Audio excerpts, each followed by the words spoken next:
4-episode Siege of Mandalore arc is the best piece of Star Wars media ever created. Now, I haven't read any of the comics or the books, and I'm not done with Rebels yet, even though it's not even in the same league. But compared to the 11 Star Wars films, this stuff right here is Star Wars at its best. Obvious spoiler warnings for the Clone Wars if you haven't seen it. And if you haven't seen it, honestly, stop watching this video right now and go pay the $7 Disney Plus subscription. It's beyond worth your time to go and watch this stuff. Find me a Star Wars movie that has the kind of emotional beats that this arc has. You can't. And to be fair, I guess that's kind of to be expected. This is the end of a TV show that's had 6 seasons and 1 movie of storytelling to build off of, and even though it's an anthology show as opposed to a typical narrative, we've still had the chance to grow with these characters for way longer than you would with a series of movies. One of the most powerful things about this arc was its ability to make a lot of the other movies in the Star Wars saga better, which in my opinion is what every good piece in a shared universe should do. Of course, it makes Revenge of the Sith better, but it also makes Rogue One better, it makes Solo better, it makes The Force Awakens better, it makes The Last Jedi better, and it even makes The Rise of Skywalker a little less terrible. For a show that's already done so much for the Star Wars franchise, it's really nice to see them still making the rest of the franchise better at the end of its run. I don't even think I can watch Revenge of the Sith again without watching a cut from the Siege of Mandalore edited in there. I actually just did that before watching this video, and it was really a crazy cool experience. It just goes to show how seamless and inoffensive they were able to make this fit into Episode 3. The Clone Wars has been my favorite piece of Star Wars media for a while now. Not only that, but it's maybe my favorite prequel content for any franchise ever. I think Better Call Saul may edge it out a teensy bit, but it's pretty darn close. It's actually kind of funny how both of them turned one line from their sequels into arcs that would last for years. Now, even though this 4-episode arc can't lean on its main characters like Obi-Wan or Anakin, it really doesn't need to. It has an incredibly strong Big Three in Ahsoka, Maul, and Rex that have carried these last 4 episodes to heights very few Star Wars movies have ever even dreamed of. Each of those 3 characters have their own special chances to shine here.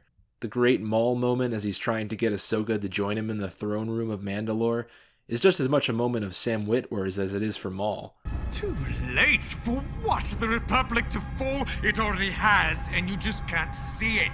There is no justice, no law, no order, except for the one that will replace it. Rex fighting against the inhibitor chip when Sidious directed him to execute Order 66 and Shattered, as well as him crying in Victory and Death, those both gave me some serious feels. I genuinely can't think of a moment in any Star Wars movie that's got me as emotional as either of those scenes. The only negative thing about these episodes that I can think of doesn't even really bother me that much. I heard there were some really minor continuity issues after the first episode came out, but I think that had something to do with the books, so it really doesn't bother me that much. There is actually one minor gripe I had with The Phantom Apprentice. Like, what exactly was Maul's plan with Ahsoka? When Maul flees at the beginning of the episode, he stops himself from fighting Ahsoka and says not yet, like he has some kind of magical plan for her. That doesn't really make much sense to me because he didn't know who she was until he got the info from Jesse's mind later on. His initial plan wasn't to team up with her to take down Sidious, so I'm not really sure what the deal was there. If I'm just being dumb right now, and you guys can explain that, let me know in the comments. Also, I feel like they could have made these episodes a little bit longer, like they couldn't even make the series finale more than 25 minutes. Seemed a little weird to me that they didn't care much to try. Other than those honestly minor things though, these episodes are pretty much flawless. The cinematic music was absolutely incredible. They even threw in some stuff straight from Revenge of the Sith. Like in Shattered, some of Anakin's dark deeds got thrown in there after Order 66 was declared. That entire episode's soundtrack was just nuts. It helped build so much tension in every second leading up to that moment that you could cut it with a knife. The music set that ominous and unsettling tone perfectly, and it was exactly what that kind of episode needed.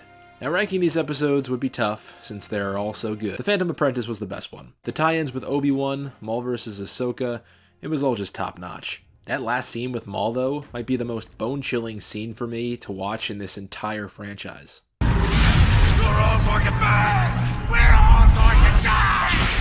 You don't know what you're doing! At number 2 is Shattered. For having such little action in the first half, it might be surprising that I thought that first half was really great. There was just something insane about it. The music did it all for me. You felt like the clones would start blasting Ahsoka at any second, and it was seriously one emotional roller coaster. Next comes the finale and Victory and Death. Another incredible episode in this arc, and the ending was what really stood out to me. The last shot of Ahsoka and Rex with the clone helmet spikes, followed up by the Vader scene, was honestly better than anything I could have hoped for. That last scene felt like a transition between eras, and it shook me to my core. Then last is Old Friends Not Forgotten. Still an amazing episode, but relative to the others, it's on the bottom for me. A personal huge thank you to Dave Filoni and everybody that worked on this season, the Clone Wars in general, and especially these last 4 episodes. Huge thanks for an absolutely unforgettable Star Wars experience. I really hope that they can come even close to what they pulled off here again someday. The Clone Wars was an unbelievable ride and couldn't have gotten a better send-off with the Siege of Mandalore, which, in my opinion, is Star Wars at its best. All the way from Yoda teaching the clones the lessons of war, to Vader's shadow fading away and the clone's helmet visor buried deep in the snow, this show had me hooked, and I'm always going to be grateful to it for giving me the best and most depth-filled Star Wars experience I could possibly ask for, along with one of the best endings to a show that I have ever seen.